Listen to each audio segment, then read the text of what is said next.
বান্দা যখন তুমি বিপদের মধ্যে পড়ে যাবে, দুইটা জিনিসের মাধ্যমে আল্লাহ তাআলার কাছে সাহায্য চাও। এক নাম্বার হলো নামাজ, দুই নাম্বার হলো ধৈর্য।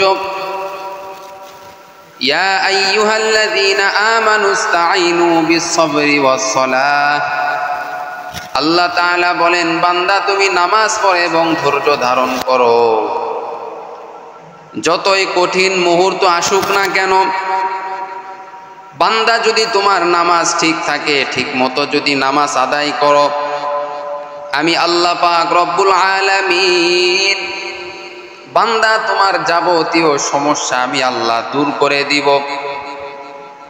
এই নামাজ এমন একটি ইবাদত, নামাজ হলো বেহেশতের চাবি। আল্লাহ রসুল বলেন, মিফতাহুল জান্নাতিস সালাহ, নামাজ হলো বেহেশতের চাবি। আর এক হাদিসে আল্লাহ রসুল বলেন, আউয়ালু মা ইউহাসাবু বিহিল আবদু ইয়াউমাল কিয়ামাতিস সালাহ, কিয়ামতের দিন সর্বপ্রথম নামাজের হিসাব নেওয়া হবে।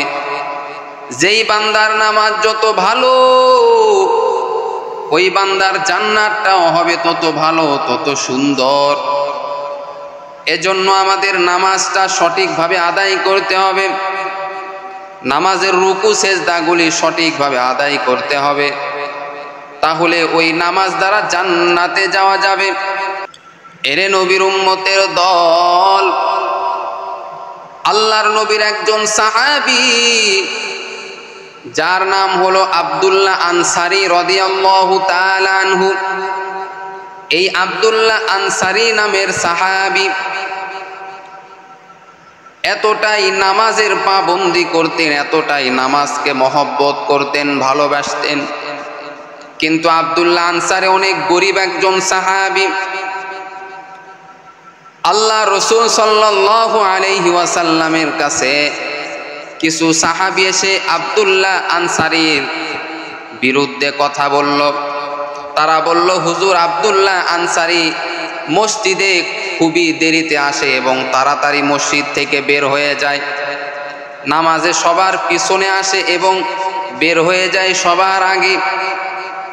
ইয়া রাসূলুল্লাহ, ইয়া হাবিবাল্লাহ,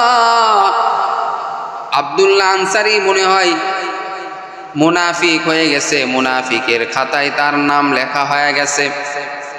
আল্লাহর নবী বললেন, ও সাহাবী,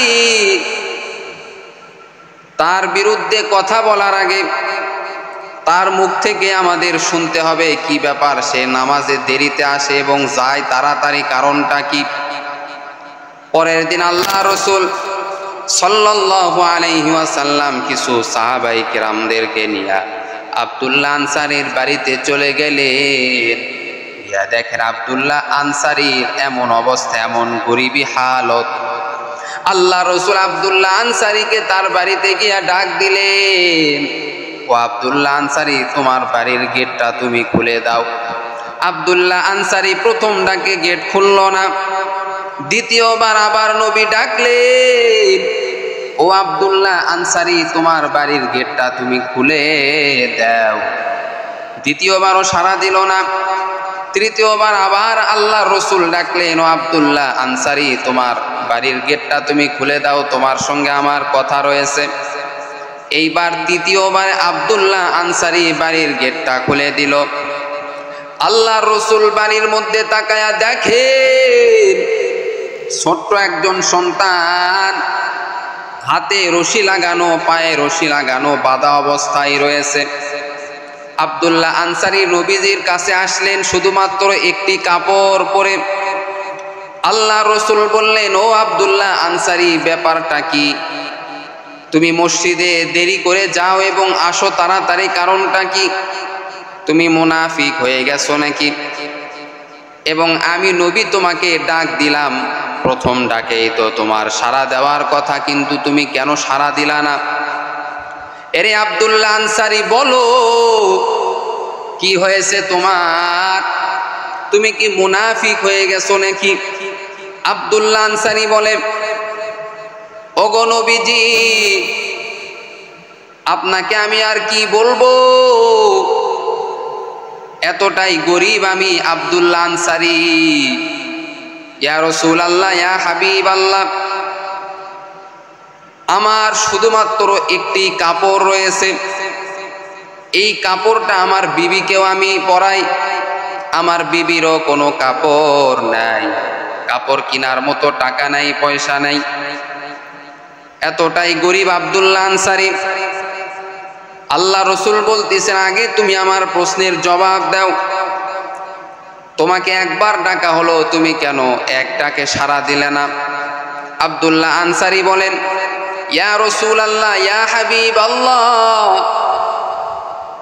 যখন আমার নামাজের সময় হয়ে যায় তখন আমি ঘরের মধ্যে গর্ত করেছি, নামাজের সময় হওয়া মাত্র আমার বিবিকে আমি ওই গর্তের মধ্যে রাখি এবং ওই কাপড়টা নিয়ে আমার নিজের শরীরটা আমি ঢেকে আমি মসজিদে চলে যাই, তারপরেও আমি নামাজ কাজা করি না।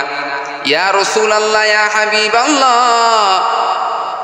আমার বিবিকে আমি উলঙ্গ অবস্থায় গর্তের মধ্যে রাখি, বাড়ির মধ্যে গর্ত আছে, এই গর্তের মধ্যে আমি রেখে আমি মসজিদে চলে যাই নামাজ আদায় করার জন্য।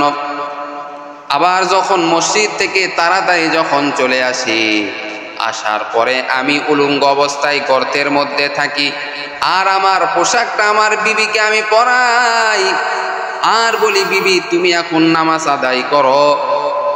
ইয়া রাসূলুল্লাহ, ইয়া হাবিবাল্লাহ, আপনি যেহেতু আমাকে ডাক দিয়েছেন আসরের নামাজের সময়, আসরের নামাজ পড়ে আপনি আমাকে ডাক দিয়েছেন, ওই সময় আমি নামাজ পড়ে বাড়িতে গেছি, যাওয়ার পরে আমার বিবি এখনো নামাজ পড়ে নাই। আমার বিবিকে আমি বললাম, ও আমার বিবি, আসরের নামাজের সময় শেষ হয়ে যাবে, অতএব তুমি এখন আমার জামাটা নিয়ে নামাজ পড়ো, আর আমি গর্তের মধ্যে থাকি। ইয়া রাসূলুল্লাহ, ইয়া হাবিবাল্লাহ, আমার এই পোশাকটা জামাটা আমার বিবির গায়ে ছিল, আর আমি গর্তের মধ্যে ছিলাম। নবী, আপনি যখন আমাকে ডেকেছেন আমি আপনার ডাক শুনতে পেয়েছি, কিন্তু আমি আপনার কাছে আসতে পারি নাই, কারণ আমি গর্তের মধ্যে ছিলাম। ওরে নবীর উম্মতের দল, আল্লাহ রসুল বললেন, এই ছোট্ট সন্তানটাকে যে রশি দিয়া বাঁধানো রয়েছে সে কে? বলে, সে আমার সন্তান।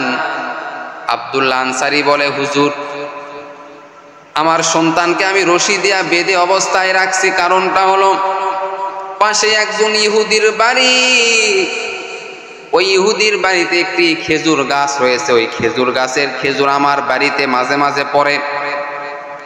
আমার ওই ছোট্ট সন্তান ক্ষুধা সহ্য করতে না পেরে ইহুদির খেজুরগুলি খাইবে। ইহুদির খেজুর যদি আমার সন্তান খায়, কিয়ামতের দিন আল্লাহ তাআলার কাছে আমার সন্তান কি জবাব দিবে, আমি বা কি জবাব দিব? ইহুদির ওই খেজুরগুলি আমার সন্তান যেন না খাইতে পারে, এজন্য আমার সন্তানকে বাঁধা অবস্থায় রেখেছি রে নবী। আল্লাহ রসুল এতটাই খুশি হয়ে গেলেন, অন্যান্য সাহাবীদেরকে বললেন, ও সাহাবীরা, তোমরা মনে করেছো আব্দুল্লাহ আনসারী মুনাফিক হয়েছে, কিন্তু না না, আব্দুল্লাহ আনসারীর আমলটা আল্লাহর দরবারে এত কবুল হয়েছে, আব্দুল্লাহ আনসারীর নামটা আল্লাহ তাআলা জান্নাতীদের খাতায় লিখে দিয়েছেন। তোমরা যে বলেছো আব্দুল্লাহ আনসারী খারাপ হয়েছে, কিন্তু না, দেখো আব্দুল্লাহ আনসারী অন্তরের মধ্যে আল্লাহর ভয় ঢুকে গেছে, আল্লাহকে কতটা মহব্বত করে, কতটা ভালোবাসে, তারপরেও একটা জামা, তারপরেও মসজিদে জামাতের সঙ্গে নামাজ আদায় করে, বিবিকে গর্তের মধ্যে রাখে, তারপরেও মসজিদে হাজির হয়ে যায়।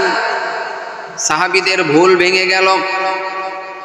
এরে নবীর উম্মতের দল, ওই সাহাবায়ে কেরামরা এত কষ্ট করেছেন, এত কষ্ট করেছেন, এত কষ্ট করেছেন, তারপরেও এক ওয়াক্ত নামাজ কাজা করে নাই। আর তোমার কোনো কষ্ট নাই, খাবার ঠিক আছে, চলাফেরা ঠিক আছে, সবকিছু ঠিক আছে, তারপরেও তোমার নামাজ ঠিক নাই। আল্লাহ বলেন, ও বান্দা, এইভাবে যদি তুমি সময় কাটাও, এক ওয়াক্ত নামাজ কাজা করার কারণে 2,88,000 বছর জাহান্নামের মধ্যে পড়তে হবে। এক ওয়াক্ত নামাজ কাজা করার কারণে 2,88,000 বছর জাহান্নামের মধ্যে পড়তে হবে। আমরা কত নামাজ কাজা করেছি এর কোনো হিসাব নাই। অথচ দেখেন আব্দুল্লাহ আনসারীর মাত্র একটি মাত্র জামা, এই জামা দিয়াই সে নামাজ আদায় করেছে, তারপরেও নামাজ কাজা করে নাই। আর আমরা অল্প একটু বাহানা দেই, গরিবই বাহানা দেই। অনেকে বলে হুজুর আমি অত্যন্ত গরিব, আমার সংসার চলে না, এজন্য আমি নামাজ পড়তে পারি না, সময় পাই না। অথচ আব্দুল্লাহ আনসারীর মতো গরিব এই জমিনে আর কেউ নাই। তারপরে আব্দুল্লাহ আনসারী নিজের একটা জামা পরেই সে মসজিদের মধ্যে যাইতো এবং নামাজ আদায় করত। তাহলে সাহাবায়ে কেরামদের জীবনের মধ্যে থেকে এই ঘটনাগুলি যে আমরা পাই, এই ঘটনাগুলি থেকে আমাদের অনেক শিক্ষা রয়েছে, অনেক বোঝার জিনিস রয়েছে। আল্লাহ তাআলা বলেন, বান্দা তোমাদের নামাজ যদি ঠিক থাকে তাহলে তোমাদের জান্নাতে যাইতে আমি আল্লাহ দেরি করাইব না, জান্নাতে আমি আল্লাহ অবশ্যই তোমাদেরকে পাঠায়া দিব। কারণ বান্দা নামাজই তোমাকে জান্নাতের মধ্যে নিয়ে যাবে। সুবহানাল্লাহ। আল্লাহ তাআলা আমাদের সকলকে 5 ওয়াক্ত নামাজি হয়ে কবরে যাওয়ার তৌফিক দান করুক। সকলে বলেন আমিন।